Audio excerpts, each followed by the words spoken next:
I come from a home with that's always been poor, has never been financially stable.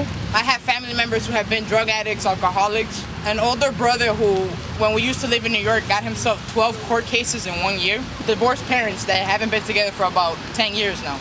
I was basically set up to be another statistics of Hispanic families. I was told that I wouldn't amount to anything, that I grew up, being part of gangs, using alcohol, using drugs.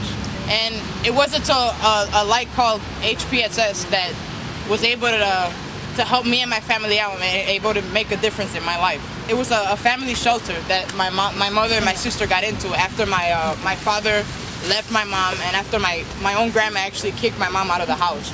Right after we got into the supportive housing is when my life pretty much began to change. Through the same supportive housing, I was able to attend a private high school in which I was valedictorian in. I'm now a sophomore at North Park University, working on my degree in exercise science and physical therapy doctorate program. I'm here as a testimony to show what supportive housing could do in somebody's life. What do we want? Affordable housing. When do we want it? Now. What do we want? Supportive housing is affordable, permanent housing with supportive services on site. Housing is what I think is the biggest issue in the community that we have to deal with. If you're having a hard time affording your housing, you're not alone. There are so many families out there. It's a public issue. Too much construction, too much housing is being built, and it sets in motion a whole process that gets manifested in central city neighborhoods as gentrification.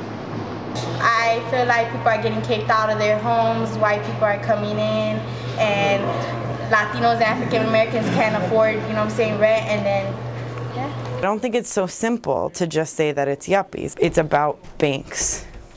It's about developers. It's about government. It's about racism. And that's not just the fault of yuppies. We're all part of that. Yeah, I think definitely gentrification is a horrible thing, and it's disgraceful. Are you with it or you're against it? What, gentrification? Yeah. I'm against it. If housing keeps getting more and more expensive and gentrification continues, the community as we know it won't be here. The buildings may still be here, but the people who live here won't. The Department of Housing and Urban Development. That's the agency in the government that oversees housing. Because of poor financial planning, is facing a $2.2 billion shortfall. Who's talking about that? Do you hear the presidential candidates talking about that? There's no way we're going to get what we need unless we make our voices heard.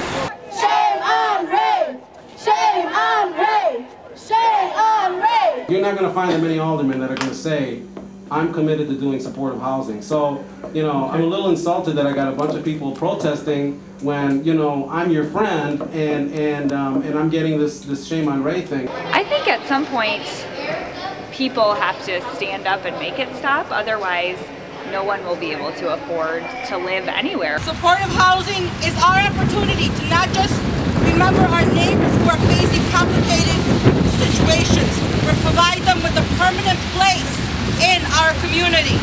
Every human being has the right to have a roof and also decide where to live, where they want to move, where they want to stay. That's the only my motivation. It's simple. I do believe that we will overcome today.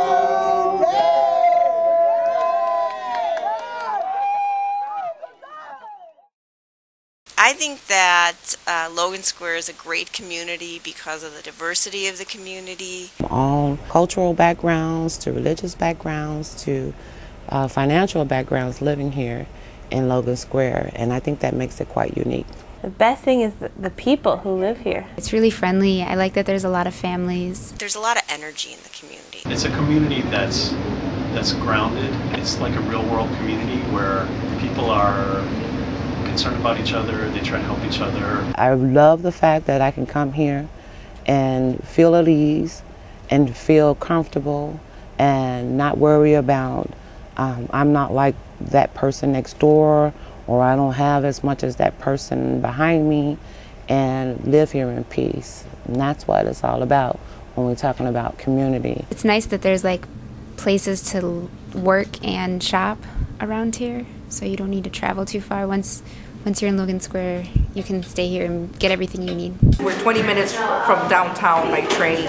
You know, there's so many places where you can get, you know, we're not in some far-flung corner of the city. I think the best thing about our community is the large number of leaders we have here. There are a lot of different people who are willing and excited to get involved. I think it's really cool that all these different parents and community leaders can get together and work on common goals, and you don't really see that in a lot of communities. I grew up in this community in Logan Square, and when I was younger, the neighborhood was really, I was the only white person basically. There was a lot of Puerto Rican and Mexican folks and their families that lived in the community, and about 10 years ago, the neighborhood started changing, and a lot of my friends had to leave. And I was, I was young. I was going to college and coming back, and I didn't recognize the neighborhood anymore. And so that was probably the first time I realized that, wow, this is gentrification. But I definitely am part of that now because I'm white and middle class, and I live in the community still, and so sometimes it's hard to figure out where I fit in everything because this is my home. This is the only community I've ever lived in, and now it's changing. I've actually lived in this neighborhood for the last 20 years of my life, so I've been here for a while, and I have seen the people that have been here and struggled to stay here, and I've seen people that have come in and the changes that have happened to the people that are already here. New people come to Logan Square because they like that it's diverse, and people who live here, I think to a certain extent, like the mix of people that are here, but if things keep getting more expensive, then we'll lose that. Developers are trying to push their way in this community and sometimes even rename this community. At the east end of Logan Square, some developers will advertise their properties, but they don't say it's in Logan Square, they say it's in West Bugtown. So they actually are renaming the community, trying to capitalize on a name that they think will be more attractive. I moved here in 1979 because there was affordable housing, and I know how rare that is today. A lot of what makes our community so rich is really being threatened by the process of what we call gentrification.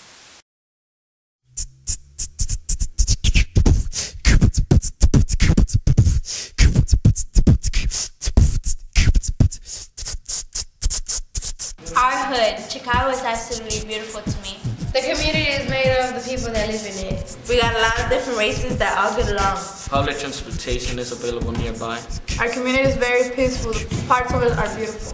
My community is awesome. Welcome to our hood. Gentrification is a process of changing neighborhoods. Changing communities based on income, spreading and redefining the different neighborhoods. Houses that are getting remodeled, that people that used to live there will get kicked out or whatever. When housing gets too expensive for the people currently living there. The people who have lived there and called it their home basically evacuates the whole neighborhood. Forced to maybe move further away from their family and their friends and their jobs. What do you think causes gentrification? Money. Gentrification is displacement of poor people. Moving out the low-income peoples into more marginal neighborhoods. Not affordable housing. Due to rising real estate prices, or the neighborhood is quote-unquote improving. Where you have a certain race that comes in and moves the other race out. It seems like my neighborhood is getting smaller and smaller, Hispanic population. There's all buildings for a whole bunch of white people. They're trying to kick a lot of Latinos and blacks out. Are you afraid that would happen to other houses in this neighborhood? Yeah, because it seems like everywhere you go, it's like you see a white person with a doggy. A white person with their doggy.